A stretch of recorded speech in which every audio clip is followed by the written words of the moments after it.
and unjustified war with Ukraine, and the president's plans to lower costs for working families, create good-paying union jobs, and tackle the climate crisis. On Wednesday, as you all know, he will travel to Brussels, Belgium, where he will have a packed Thursday. He's traveling that day. There's not a schedule that day, but eat your Wheaties, eat your spinach. It's going to be a long Thursday because on Thursday, to start the day, the president will attend an extraordinary NATO summit to discuss ongoing deterrence and defense efforts in response to Russia's unprovoked and unjustified attack on Ukraine. He will also reaffirm our ironclad commitment to our NATO allies and to defend every inch of our NATO territory. Then he will join a scheduled European Council summit to discuss our shared concerns about Ukraine, including transatlantic efforts to impose economic sanctions on Russia, provide humanitarian support to those affected by the violence, and address other challenges related to the conflict. Later in the day, he will attend the G7 meeting called by Germany to further discuss with our allies and partners the consequences we are imposing on Russia for its war of choice. We'll have more announcements, I'm certain, on the trip in the days ahead. I don't have additional details. We've also, of course, invited our National Security Advisor, who always enjoys engaging with all of you, to join us to preview the trip early next week. So we're just figuring out the date and the time depending on when the charter leaves. With that, Zeke, why don't you kick us off? No updates on the Friday schedule? Don't have any updates at this point in time. Onto the president's call this morning with President Xi. Does the White House now have a sense of whether or not China has decided whether to assist Russia backfill its supplies and fulfill its request for material in support of its invasion of Ukraine? Well, I'm not going to give an assessment of that from here. What I can tell you is that the majority of this call, as I think you heard, you saw in the readout, and you heard, I think, on the call we just did, but was focused on Russia's unprovoked invasion of Ukraine. The president spent, the vast majority of the nearly 2 hours was spent with the president outlining the views of the United States and our allies and partners on this crisis, including a detailed overview of efforts to prevent and then respond to the invasion, how we got here, steps we've taken, where we've gone and why. Of course, as was also noted in the readout, but let me just reiterate, he also conveyed and described the implications and consequences if China provides material support to Russia. But again, I'm not going to provide any additional assessment from here. The president has cast the efforts to sort of build up the Western alliance as sort of a democracies versus autocracy. One very large, the largest democracy in the world, is in fact buying Russian oil right now at a discount, expanding its purchases, taking advantage of the situation. Does the White House have any response to India's purchases there, and does the president plan to reach out to the Indian government to try to get that decision reversed? Well, we have not, we made a decision about banning the Russian import of oil. Every country has not made that decision, and we recognize that, and they have different economic reasoning as to why different countries do, including some in Europe. We have been in touch, of course, with Indian leaders at a range of levels, not through the president. If that happens, we will, of course, provide that readout and information to all of you. But what we would project or convey to any leader around the world is that the rest of the world is watching where you're going to stand as it relates to this conflict, whether it's support for Russia in any form as they are illegally invading Ukraine. And just on a different topic, on COVID, really funny, we saw this week Pfizer request a EUA for a fourth shot or a second booster dose for seniors, and Moderna last night boosters for all adults and other boosters. Does the federal government have the money right now to purchase the doses needed to give everyone the boosters? Should the FDA and the CDC clear that? Well, just to reiterate some of the pieces of where the process is. So the CDC does recommend fourth doses for the immunocompromised. While it hasn't been, of course, as you noted, approved for others, and they're running a vigorous data-driven process. And right now, over 100 million Americans have been boosted. Millions more have not done so and are eligible to do so and need to get boosted. But to go to your question, we've been clear we need additional funding from Congress. You've heard me talk about that a fair amount in here, including for the possibility of a fourth dose or a variant-specific vaccine. So we would indeed need additional funding to ensure that can be widely available. Go ahead. During the readout of this call, a senior official said that the president was really sort of laying out his assessment of the situation to President Xi, that he was making clear the implications of certain actions, but that President Biden wasn't making specific requests of China. Why not, given the stakes here? Because China has to make a decision for themselves about where they want to stand and how they want the history books to look at them and view their actions. And that is a decision for President Xi and the Chinese to make. Given the growing concerns about China possibly aligning with Russia, would you say it's more concerning at this point that they would help Russia resupply, help Russia with military equipment, or that they would offer economic support to help Russia evade sanctions? Any of those would be concerning to us, but I'm not going to give a rank order assessment of which we're more concerned about. And you don't have a sense that China may be leaning more in one direction or another? Not an assessment I can provide from here. Sort of a logistical question. You know, Sure. the Chinese got out a readout of the call fairly quickly. Before it was even done. It was, I think, 3.5, maybe 4 Remarkable. hours before your readout was out. Should we read anything into the time that it took to get your side of the story out? So it was a lengthy call, as you all know. 2-hour call is of course a lengthy call, even with translation. And what typically happens, and this time is a little longer than typical, but is there's a meeting to discuss what happened during the meeting and assess what kind of information we can provide publicly. Obviously, we want to do as much as that as possible to all of you, but we also want to ensure we're protecting the diplomatic channels and conversations. So it was an effort to do exactly that. Go ahead. Yeah, I just wanted to ask, so, we've spoken to U.S. and European diplomats who say that there's still not exactly an agreement on what the red line would be. That, when China would face consequences. Can you say a little bit more about those discussions and whether there is agreement with G7 allies and others who have joined in about what the trigger is and what sort of consequences they would face? Well, Andrea, I would say, the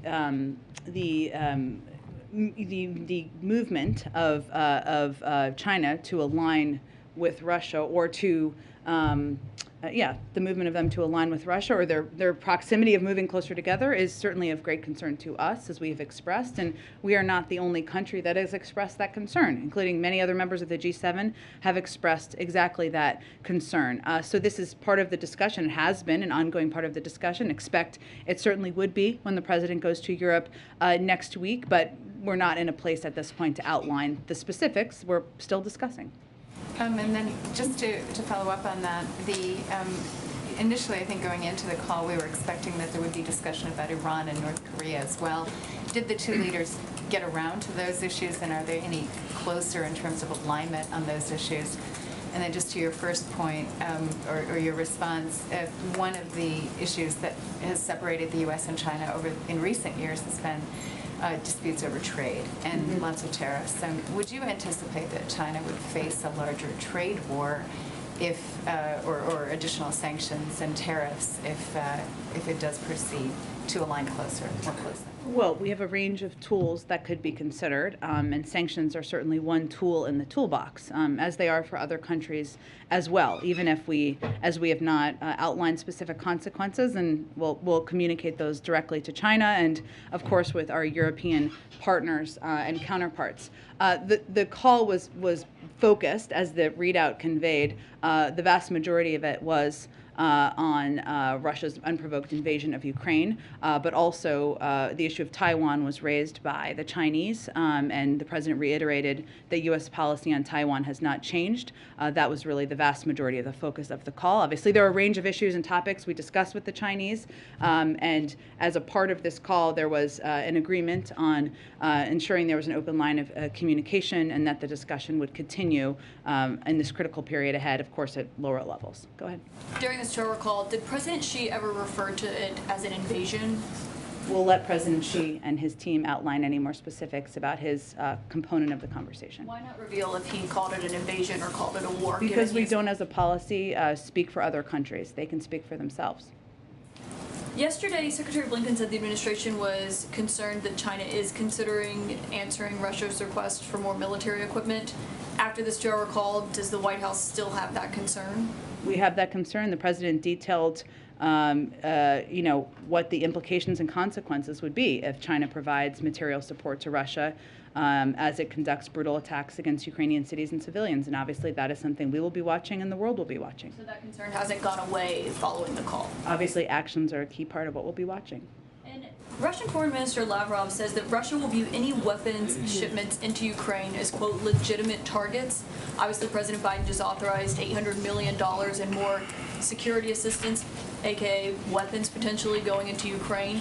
So what is the president's response to that comment? Well, that's a threat that he has made before, I would just note, Foreign Minister Lavrov. I would note that just in terms of how it works, without getting into too many logistics, of course, there are no U.S. troops operating inside Ukraine. Our forces are in NATO territory, and so are NATO forces in NATO territory. So as we're talking about the operations of the movement of convoys and the movement of assistance, those are not the bodies that would be moving those assistance within Ukraine.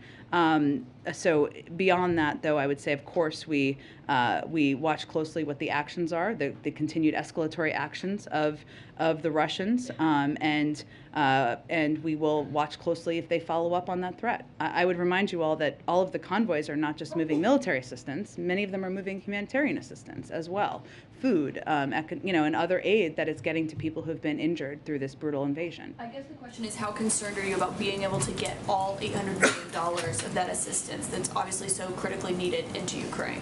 Well, we continue to have the means of getting that assistance in, and we have effectively been doing that in recent days, so we will continue to work through those channels. Thank you. Go ahead. Thank you, Jen. Did President Biden directly ask President Xi if he intends to help Russia? Well, he made clear what the implications and the consequences would be if China provides material support to Russia as it conducts brutal attacks against Ukrainian cities and civilians. And that made clear what the consequences would be should they do that. But did he ask, do you intend to help Russia, yes or no? I think making clear what the consequences are made clear we don't want them to do it. So can you offer any explanation for why the U.S. still has concerns after this call? Because we'll continue to watch until we see what actions they take or don't take. And following up on Andrea's question, does the administration view any distinction between financial support and military support for Russia? Or will the consequences, will there be consequences regardless of what kind of aid? We would watch closely, and we would be prepared for there to be consequences, but we would look closely on what it is, and we would align with our partners around the world. And is it going to be escalatory consequences like we've seen with Russia? Again, I'm not going to get into a hypothetical at this point in time. We'll have those discussions directly with the Chinese and directly with our European partners. And one more.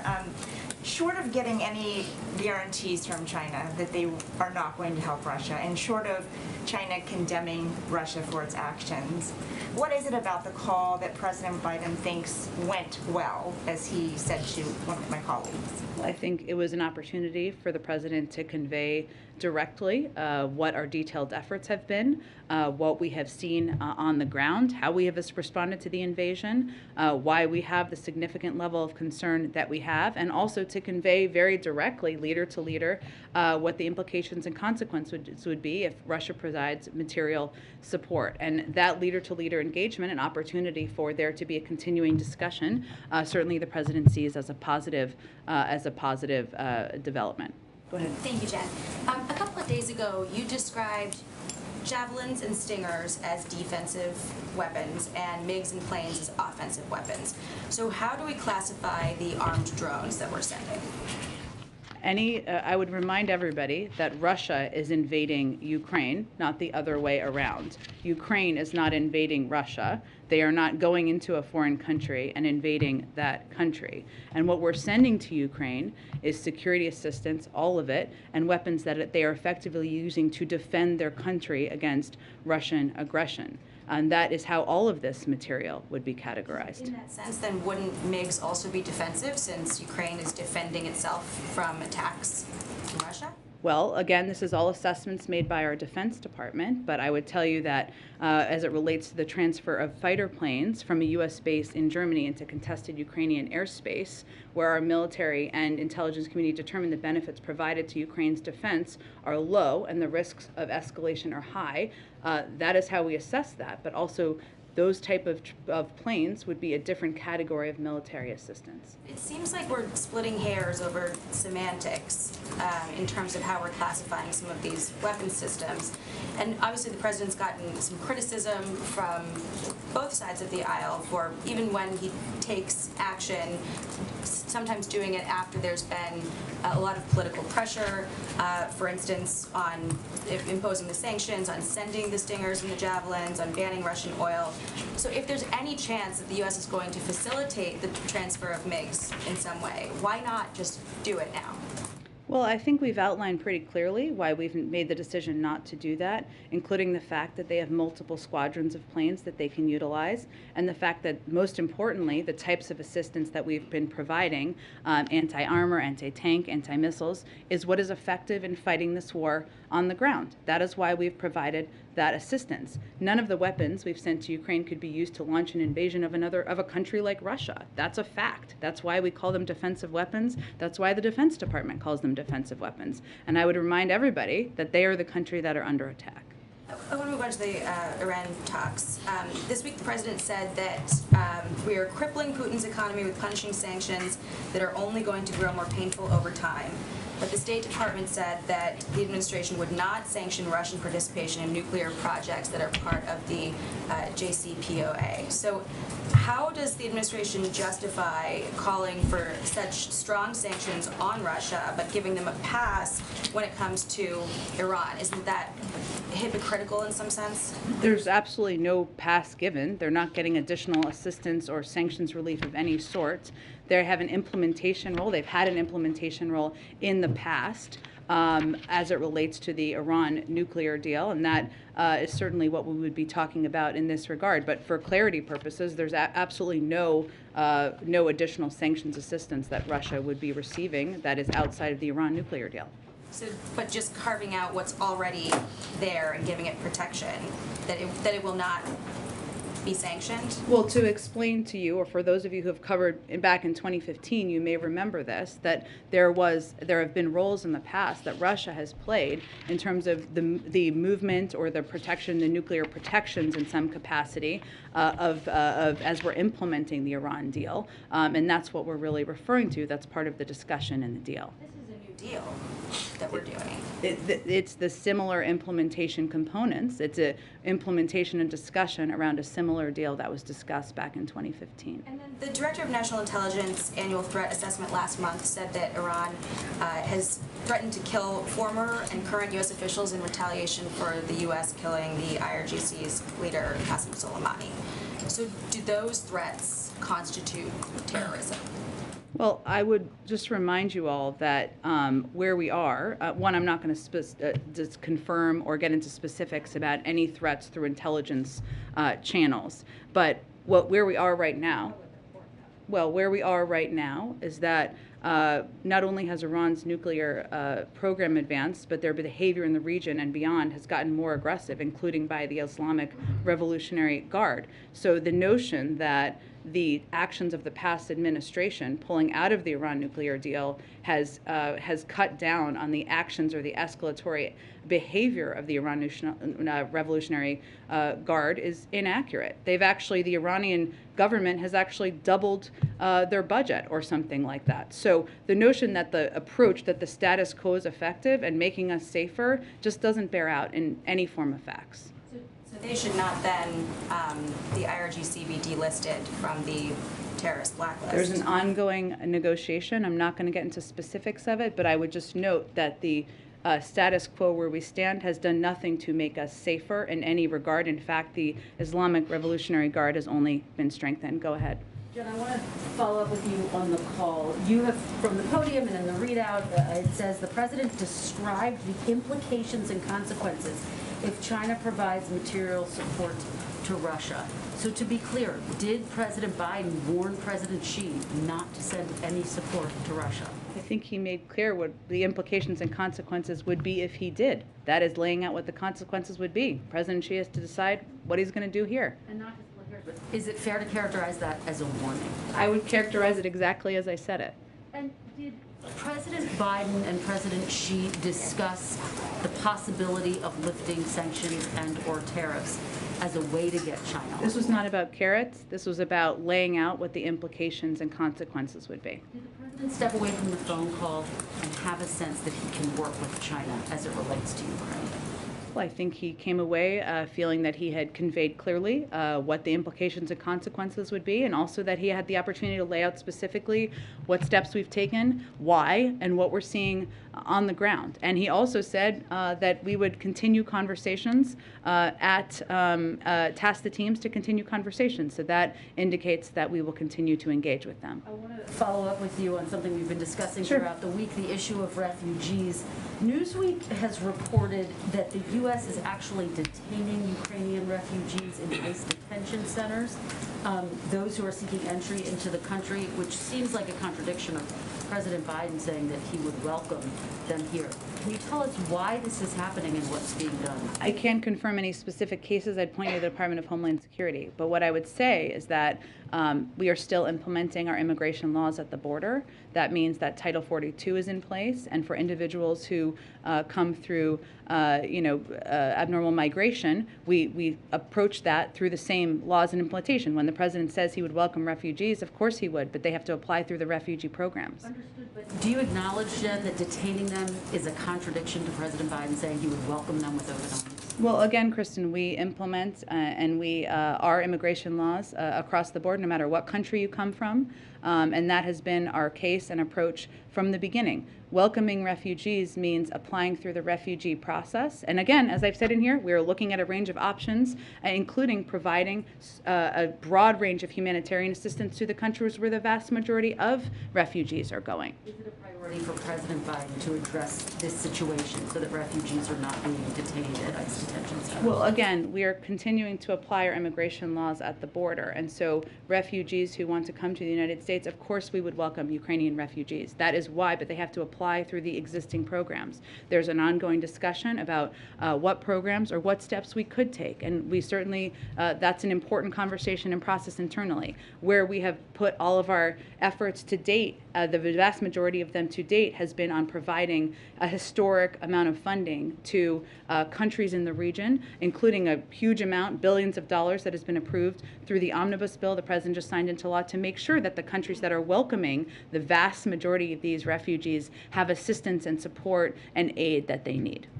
Jen, you mentioned Taiwan. Will the U.S. deliver javelins and stingers on time this year to Taiwan? Can you answer that?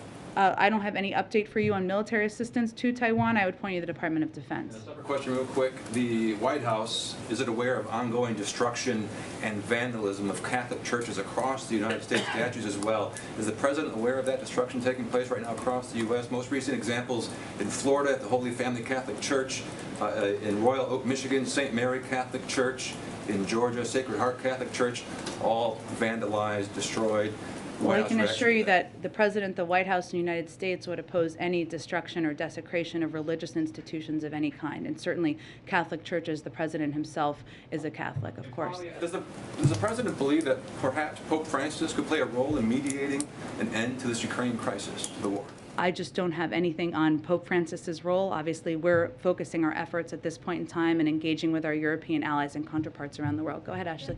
If President Biden does not make a second stop on his trip abroad next week, as has been rumored, to Poland or some other place, what would be the reason? Would it be security concerns? Would it not be wanting to visit refugees at the border to draw resources away from that crisis? I expect we'll have more on the trip soon, so I don't want to get too ahead of where we may or may not be, but we factor in a range of factors whenever we make any travel plans, including pulling resources away, as you noted, including security concerns, including ensuring that we can implement it effectively. But we pulled this trip together pretty quickly, so we're working as quickly as we can to get any other details finalized. More on a different topic. Following up on what my colleague asked yesterday, President Zelensky mentioned in his address this idea of a U-24 United for Peace. It's a little unclear to me, at least, what exactly that would look like and mean. What is the White House's understanding of what he's asking for? Is that an alternative to NATO? What role would it fill? Can you try to? We just don't have any other assessment or explanation from here. I mean, I'd certainly point you to the Ukrainians to discuss in more detail. We talk with them regularly. I would let them speak for their own proposals. Go ahead. Jen, when the president spoke to President Xi, did he set out any particular benchmarks by which he would measure their compliance, either financially, on the arms issue? Any time frames out there? What, in other words, did he come to some kind of understanding or declaration to President Xi about how he would be measuring success? Success in terms of whether or not he provides material support? I don't have anything more to outline on that for you. I would just say that the call was not about making asks. It wasn't about making assessments. It was about having an ongoing discussion and dialogue about the illegal invasion, or the invasion of Russia's unprovoked invasion of Ukraine. And was there any discussion of the agreement that President Xi reached with President Putin just at the opening of the Olympics? I just don't have more details on the call to read out beyond what we've conveyed to date. Go ahead. Yeah, what can you say about the severity of the implications and consequences for Russia, for China, if they do indeed, in the estimation of the U.S., provide material support to Russia? I mean, are these to the level where it should really make China think twice before assisting Russia? Well, it's up to President Xi and the Chinese to make that decision. But the president, again, laid out very clearly and directly in the call what the implications and consequences would be if they provided material support. Why is the White House choosing not to elaborate and disclose more about what the consequences could be here? Because we feel that it would be most constructive to have those conversations directly with the Chinese. Go ahead. Hi. A senior administration official just told us that that President Biden didn't make any specific requests to Xi and that China will make its own decisions. But I think I just said that too. There you go. But we're nearing a pretty critical point in the war where, according to your own assessment, Russia seems poised to potentially deploy bio or chemical weapons. How much time is there for China to really weigh in here with Putin, and why not press for that while on the call? I think that the primary focus of this call was for the president to lay out specifically the consequences and specifically where we've come to date. His assessment was that was the most constructive way to spend the call, and that it's going to be up to President Xi and the Chinese to determine what role they're going to play moving forward. Go ahead. Implications and consequences. Yeah. I'm asking about this again because in the lead up to Russia's invasion, the White House was really extremely transparent, laying out call after call and briefing after briefing a lot of the specifics that we then saw implemented. Why, in this case, is it just saying implications and consequences and not giving the same specifics? Sure, because we feel it's the most constructive way to engage and have a constructive dialogue. But just to clarify, the specifics were given out in detail on this call. It sounds like what you're saying. Correct. I'm not going to give you more details about the level of detail, but it was a detailed engagement. I'm not going to outline that more from here, but he was specific about what he described on the call. Go ahead. I hope I'm not beating a dead horse here. It's okay. Okay, it's Friday. So you said previously the point of this call would be to see where Xi stands. Yep. You're obviously reluctant to tell us where Xi stands based on that call, and you pointed to the Chinese, but their readout, if you've read it, doesn't tell you much either. So can you at least say after a 2-hour call, is the White House confident it knows where Xi stands, and you just don't want to tell us? Or are you not telling us because you don't really understand where he stands? I think what I can tell you is that they tasked the teams with having continued discussions, but I'm not going to provide you any additional assessment from here. Go ahead in the middle. How does President Biden define the current Chinese and U.S. relationship right now? Have you scheduled more communications, meetings, calls? Yeah, they tasked the teams to follow up on today's conversation in this critical period ahead. I don't have anything in terms of when that will take place, but that was part of it. Go ahead.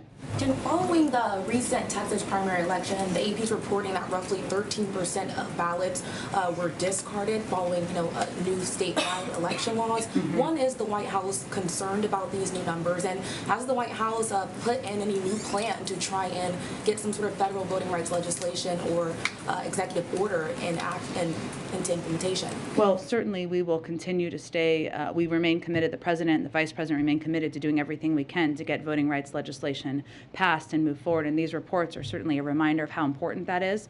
In terms of the specifics of it, I'd really point you to the Democratic Party Committee on the political side of this, and I will see if our team has any other specific reaction from here. Other question. We know next week the Supreme Court nominee Judge Ketanji Brown Jackson will be going forward with hearings questions. There's some new accusations from Capitol Hill, some Republicans still saying that she soft on crime. Senator Josh Hawley, for instance, saying that she soft particularly on sex offenders. What is the White House's response to these new accusations, and are you at all concerned that it might taint public view as we go into hearings next week? I think as we broadly look at it, I mean, after weeks of trying hard to find some way to attack Judge Jackson for saying that she was an affirmative action pick, then saying she was the product of dark money, then saying she should be suspect because she was a public defender, a group of far-right Republican senators, as you noted, have launched a last-ditched eve of hearing desperation attack on her record on sentencing in sexual offense cases. What is important here, I think, are the facts. And the facts are that in the vast majority of cases involving child sex crimes broadly, the sentences Judge Jackson imposed were consistent with or above what the government or U.S. probation recommended. And so this attack that we've seen over the last couple of days relies on factual inaccuracies and taking Judge Jackson's record wildly out of context. It dishonestly took a snippet of a transcript out of context when in fact Judge Jackson was repeating something a witness said in order to ask a question about their testimony. It also omits that the Sentencing Commission report mentioned was unanimously approved by the Commission and is by law, which is by law bipartisan with equal representation. So we're going to continue from here to reiterate what the actual facts are, and we hope that those who are taking this process seriously or state that they are taking this process seriously will also look to the facts and not disingenuous attacks. Go ahead. Thanks, Jen. 2 questions about COVID. You talked earlier to Zeke's question about the additional funding being needed to ensure that the 4th dose boosters will be widely available. Secretary Becerra said today that hopefully soon the government will be telling parents of kids under 5 that they can get their kids vaccinated, and he said that will also put strain on the system. Is there any chance that the vaccine doses for the kids under 5 wouldn't be available if this COVID money doesn't come through? It's not about available. I think it's about making them free. Because obviously these companies are going to produce doses if and when at some point, as a mother of a child under 5, God willing, soon, making them available. What we want to be able to do is continue to make them free. So that is where our focus and our concern is. And obviously beyond that, for people who are uninsured, for people who don't have the resources to cover the cost of a 4th dose or a vaccine for their kid or otherwise, this is pretty important that we move this funding forward so that we can continue to provide these type of programs across the country. If there isn't additional funding, would this be the first age group that would not get free shots potentially? Like, are you counting on that money to make sure that those doses are? I'd have to check with our COVID team on it. Obviously, they look, since it hasn't been approved yet, what we've been able to do is outline for you what programs would have to be ended or halted and the timeline of them, but I can check with them and see if there's any specific planning for this. But obviously, if we don't have funding, it's hard to make vaccines for anyone free. Go ahead. The journal reported earlier today that Iran secretly set up a banking and finance system to get around the U.S.-led sanctions. Wondering if the U.S. has a response to that and if you think it might complicate the negotiations over the nuclear. I'd have to check with our team on that. I don't have any confirmation of the accuracy of that, so let me check with our team and see if we have concerns and what our response would be. Earlier this week, you were asked whether Jake Sullivan, in his conversation with his Russian counterpart, brought up the hostages at Chernobyl. You said you checked. I'm just wondering if you had any updated. I did mean to get back to you on that. I apologize. So let me venture to do that this afternoon. Go ahead. Thanks, Jen. 2 questions. First, on the call, there have been in recent days concern voiced by U.S. officials about China amplifying Russian disinformation about the situation there. Did that come up on the call? What was said? I just don't have more details. We've obviously been very vocal about our concern on that front, but I don't have more details about whether that was part of the discussion. And secondly, an update on earlier this week, the second gentleman tested positive for COVID. Can you give us an update on the vice president? Has she tested again since? She did, and she tested negative again today. Go ahead, Patsy. Thanks, Jen. You mentioned that on the call, the president focused on Ukraine. The Chinese side raised the issue of Taiwan. Obviously, you're not giving us any specifics on sanctions, export controls and such, but was there a discussion about broader trade relations between the U.S. and China? And then I'll have a follow-up question specific about American investments in Chinese tech firms after that. Well, the vast majority of the call was about those 2 topics. So beyond that, I don't have more to read out for you, but that was really the focus of the call. Okay, and so a couple of administration officials have been advocating that the president issues an executive order that would ban American investments in Chinese tech firms. What is the status of that? What is causing the delay? Does it have anything to do with the TikTok Oracle deal? Is there an anticipated timeline? I don't have any update or preview of what that looks like at this point in time. Go ahead. One more thing on the global pandemic response. Yeah. With the House of Representatives slashing the $5 billion that you've asked from the omnibus bill, do you have a plan B in trying to meet the goal of delivering what the rest of the 700 million now out of the 1.2 billion doses that you have pledged? Well, I can certainly check on how many of those have already been purchased, which I think would be a helpful piece of information, but there is not a secret fund that we have not told you about to continue to provide the type of free programs we have in the United States, or to provide the level of international assistance that we would like to continue to provide. But let me check and see, of those doses we've committed, if there is a set number that have already been purchased. If there's no more money, then there'll be no more doses other than the ones that's already been purchased, because there might not even be any money for the delivery of those doses that have already been purchased, right? We need additional funding to continue to be the arsenal of vaccines in the world. Go ahead. Thanks, Jen. I wanted to go back to the Supreme Court nomination Sure. hearings for next week. Can you talk, in the president's schedule, you didn't mention that, and obviously he's not testifying in the nomination hearing. No, not that we're tracking, but yeah. Can you talk about how this White House is preparing, how Judge Jackson is preparing for next week, how the president will be involved, given he's got a lot going on next week as well?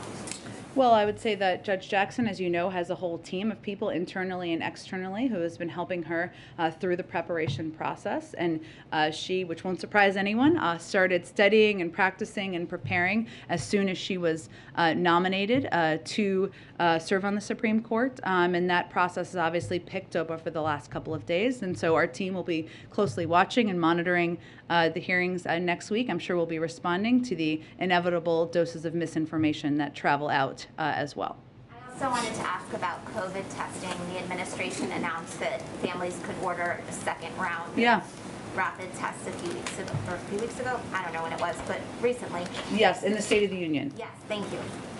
Could you provide an update on how many tests you've shipped at this point, and whether there's been interest in that second round? I can certainly check and see if we have an updated number. I know there's been interest, but we'll see if there's an updated number to provide. Brian, go ahead. Thank you, Jen. I wanted to ask about the rapport between Xi and President Biden. The two men have shared a meal together. They've known each other for more than 10 years. Yeah. This is an important moment in U.S.-Chinese relations. How did their personal rapport play into today's call? Well, I would say they know each other. As you've noted, they've spent time together. They've had a range of direct and candid conversations. This is not the first, and that certainly contributes to the president's ability to be as direct as he is, whether it is laying out where we've come from and why we are at this point, and his great concerns and significant concerns about Russia's unprovoked invasion of Ukraine, and also what the implications and consequences would be. So there's no question that the president's time on the world stage, his prior relationship with President Xi, having spent time with him, engaged with him directly, had many multi-hour calls and meetings with him, contributes to his ability to have those type of conversations. Did the president bring up those past meetings in this 2-hour call today? I don't think there's a reason to bring them up. They both know that they've had past meetings. So, I think it just starts the meeting from an understanding of where the other is coming from. Go ahead. Yeah, in the first event with the president today, why didn't the president choose to address the phone call personally between he and President Xi? Because it was about a different topic. And there's a lot of things the American people care deeply about. So it was his effort to communicate about a range of issues. When you have the leader of the largest economy in the world and the second largest economy in the world, and they're talking, they could fall on either side of an invasion. The American people might want to hear directly from the president. Well, we've provided a range of updates, briefings, readouts, and hopefully you all will be effective, as I'm sure you will, in communicating that to the American people. One more thing, on the call, did the president push China about business, the Chinese companies doing business in Russia? Well, I would say first that, the president, as we all have made clear, that there have been implications. As you see, while we have not asked companies to take specific steps, you look at Russia and what's happened there and what the implications have been for the Russian economy of companies pulling out. And, that's certainly something for every country to watch as they're making decisions about which side of this conflict they're going to stand on. Go ahead. Thanks, Jen. Poland is calling for an international peacekeeping mission in the Ukraine. Is that something the U.S. would entertain or support and possibly participate in? I'd have to get more details on what that looks like. I'm happy to talk with our national security team about that. And then I have like a fun Friday question. Okay. The House passed the Crown Act, which bans discrimination based on hairstyle. Is this something the administration supports? Would they sign it into law if the Senate passed it? I have seen that. I have not talked to our legislative team about it. I'm happy to do that, and we'll see if we can get you a fun Friday answer back. Go ahead.